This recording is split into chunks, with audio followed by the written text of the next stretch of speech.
Hello, everybody. Thank you so much for joining us. My name is Luke Tvbaum, the sales manager for EGlass here at Pathway Innovations.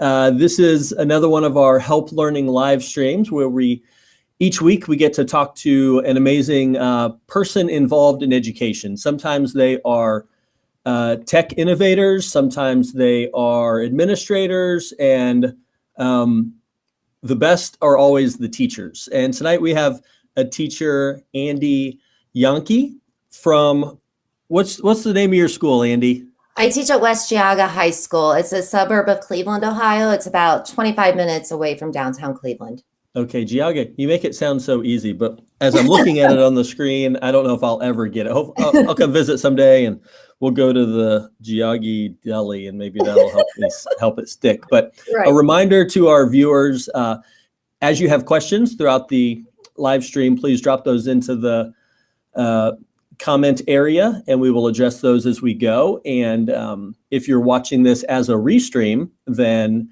you can continue to interact with the video. Drop your questions, your comments in there. We'll make sure those get addressed. And yeah, so Andi, you are an art teacher. I am. And so we're going to dive in here in just a second, but I'd like you to kind of start with a little bit about your background. And then, of course, we'll get into all of the nuances of teaching art during the pandemic, how you were able to use technology, what were some of the technological innovations that you had to make happen during the course of the last year and a half. But give us a little bit of background and introduce us to Andi, please. Oh, introduction to Andi. So I am an art teacher at Geauga High School, and I teach ninth. The courses that I'm teaching this year would be Art 2, Art 3, AP Art 4, Sculpture 1, and Sculpture 2. So my plate's pretty full. And then I also do a little private session with our autistic kids off to the side. So they come down and just have a little break from their classroom. So that's my day. It's very packed. My days zoom by. I've been teaching for 25 plus years. So, and I've been at Geauga High School. This coming fall will be my 20th year at West G. Wow. And I'm just curious, in addition to teaching art, is art also an outlet for you personally when you're away from work, or have you had enough art at work that when you have free time, you're like, I don't want to create anything? That's an excellent question. There are days where I come home and I'm like, if I see one more paintbrush, I'm going to scream. But I do have a little side business on my own where I go around and I teach adults and children how to do art outside of school and outside of their home setting. And my company name is Geauga Paints.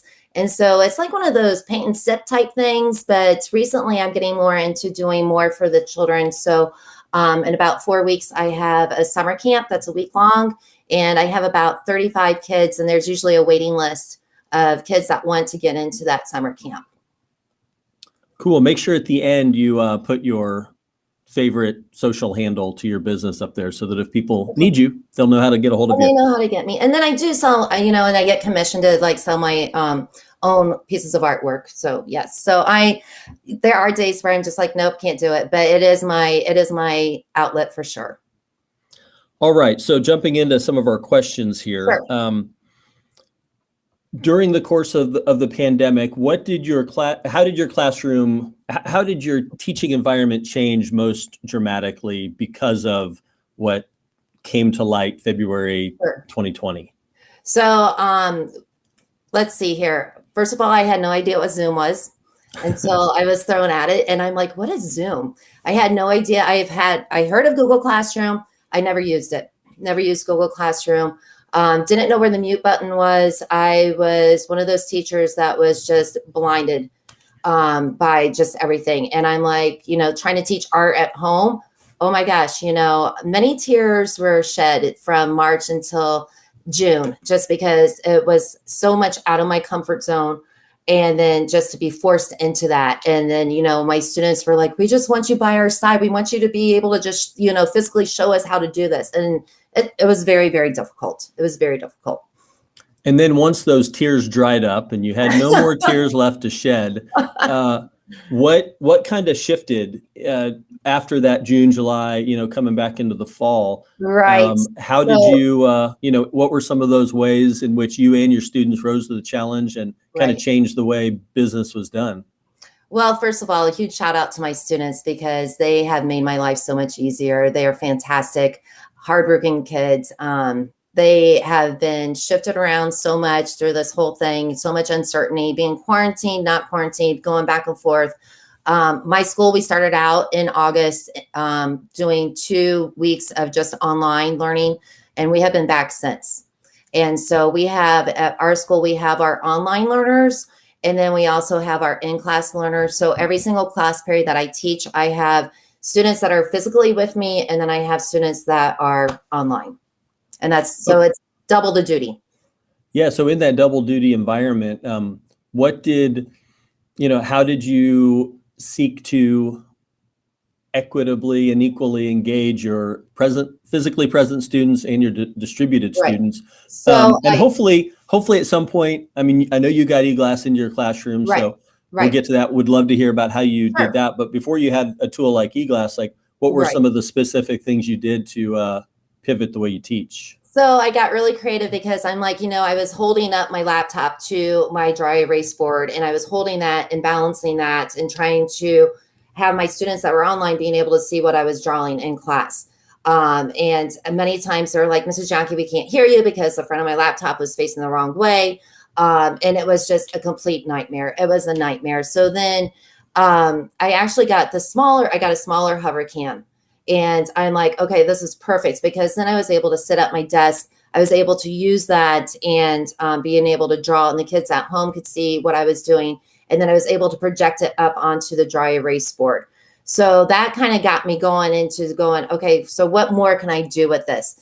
And that hover cam really opened me up to investigating new ways to teach, just because, being a teacher for 25 years, you get stuck in your ways. You really get stuck in your ways. And I'm like, I can't be stuck in my ways during this time. Teaching during a pandemic was hard enough, but trying to learn new technology on top of that with kids in both situations was horrific. It was horrific. So I'm like, okay, what can I do to make the best of the situation? And for those who don't know, HoverCam is the name of our brand of document cameras. So these cameras are super versatile. You're able to, of course, point them at the desk if you want to put textbooks or sheets of paper under there, or 3D objects, or maybe you're writing under there and it's translating through your video conferencing platform or up on your projected image, or both. And then so HoverCam, kind of evolved into one of our products that we're calling EGlass. And of course, I'm using EGlass. You had EGlass in your classroom. Can you show us some of the ways you used EGlass to teach some concepts in that blended environment that you had been doing for 20 years in the physical classroom?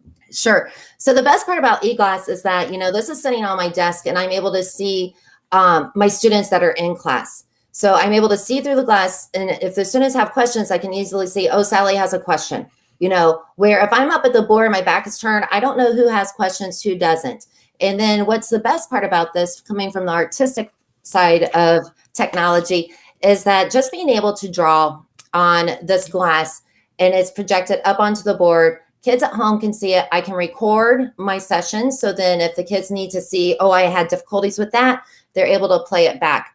So one of the things that we did was a problem-based learning, which was learning how to use 2-point perspective. So using 2-point perspective, and you're trying to take a box that's the corner of it's facing you and how to make that become 3-dimensional using these vanishing points. And this is a very hard concept to teach to kids, just because they're like, what? This doesn't look like how is that looking like a box? So then, talking to them, I'm able to say, okay, so here we go. We used our 2 vanishing points. So now we have this box that is facing straight forward. And then we go on to, okay, so what happens if this box is down below, and how would that look? So then we talk about the perspective has changed, and you have the 2 sides, and then you also then have the top. And if it's floating up here, so you can see that just by changing the perspective, the boxes then become floating around. So from this point, this is the very basics. And what I just did here takes us about 2 days in class. But what's great about this is that I'm able to draw right here. Then I'm able to see, oh, Tommy has a question. All right, Tommy, what do you have a problem with? You don't understand vanishing points. So then I can go back in here, say, okay, these are our vanishing points. These are our eyes looking at our box, and here we go. Our eye is looking up into the box. And there you are. We have a box that is floating up above. And then if people online, they're like, hey, I'm not under, I don't even know. I don't even have a ruler. I get that all the time. They're like, I don't even have a ruler. I'm like, oh my gosh, just grab a magazine or a book or something and just use that as a straight edge. But it's engagement. I'm able to engage with my kids here online, just like I'm doing with you right now. And then I'm also able to engage those people that are in the class. This tool, I said before, I wish I would have had this at the beginning of the school year because it totally changed the way that I teach. It just changes my whole perspective. And this is just the drawing portion. There's many other features that you can do. You can move slides in, you can pull up the internet, you can look at images from Google. So let's say that we wanted to pull up Leonardo da Vinci and looking at his perspective. I can pull that up and say, okay, this is what he did. Or looking at, other types of artwork using 2-point perspective. So, and then we get into the detail, we could put the doors on and some windows if we wanted to turn this into buildings. Of course, I'm not using a ruler, so forgive me. But, there's just so many possibilities. And this is just one lesson. I was able to go in and talk about shading and how, working with the light source. And if your light is shining down onto an object, let me draw my light bulb this way. Talking about where is the darkest part of that object going to be? Where is the shadow going to be? I had a student and she just couldn't grasp it. And she was able to show her drawing up onto my laptop. I was able to help her that way. And I was able to draw along with her. So it just totally just changes my whole world. And when I first brought this in and I had it on my desk, my students thought it was a COVID shield. They thought it was a new COVID shield. And I'm like, no, it's not a COVID shield. But then I turned it on and they're like, the first time I started writing, they're like, are you writing on your laptop? They just were like, what? Especially kids at home. They had no idea what was going on.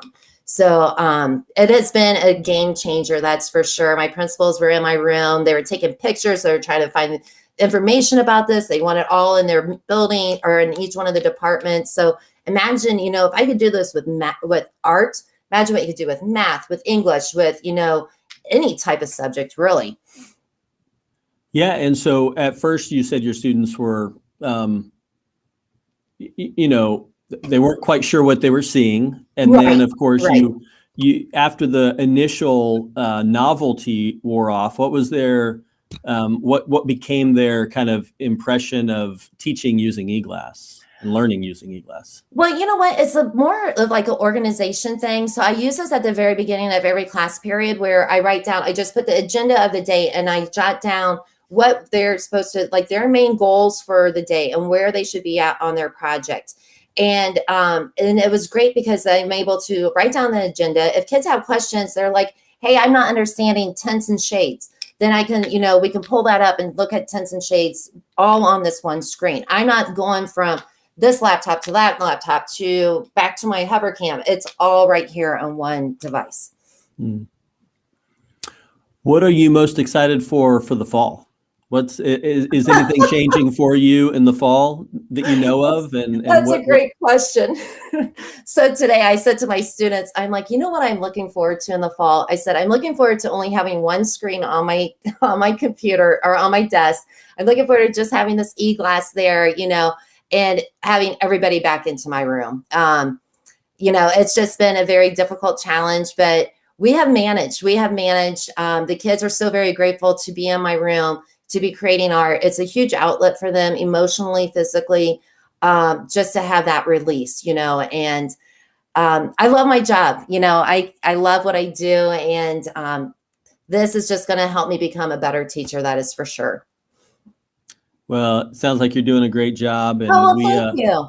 We certainly appreciate the work you and your colleagues do for our kids in the classroom. So thank you. Oh, you're welcome. You're welcome. Jot your favorite, if you want people to find you on social, what should they go to? Twitter, Instagram, Facebook, your website? So You have anything public? if you wanted to see me, I don't do Twitter. I don't do Instagram. See, I'm still stuck in my old fashioned ways. I'm like, nope, that's for my teenagers. Well, then maybe So- the next time we bring you on, you'll have created a business site. Maybe you can help me get my Twitter account going. But yeah, so but you can find me if you wanted to locate me online. It's Geauga Paints, GEAUGA Paints.com. So that's my website, and then also I'm on Facebook with Geauga Paints. So, and you'll be able to see just images of what I do outside of school and involving the community within the art field. Awesome. Geauga. Okay. Geauga. It's hard. See, I even had to literally go GEAU.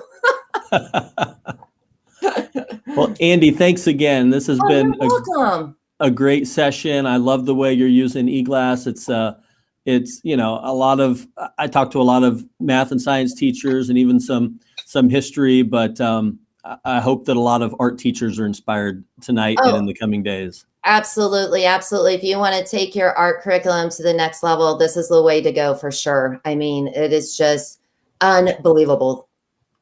Well, thank you. And hey, those of you that tuned in this week, thank you so much. Reminder, you can continue to comment on these the restreams, and we'll address those. Also, remember, you can sign up for notifications so that you don't miss next week's live stream. And next week, we'll be back on Tuesday, same day and time. So Tuesday, 4 p.m. Pacific, 7 p.m. Eastern for the HELP Learning Livestream. Thanks.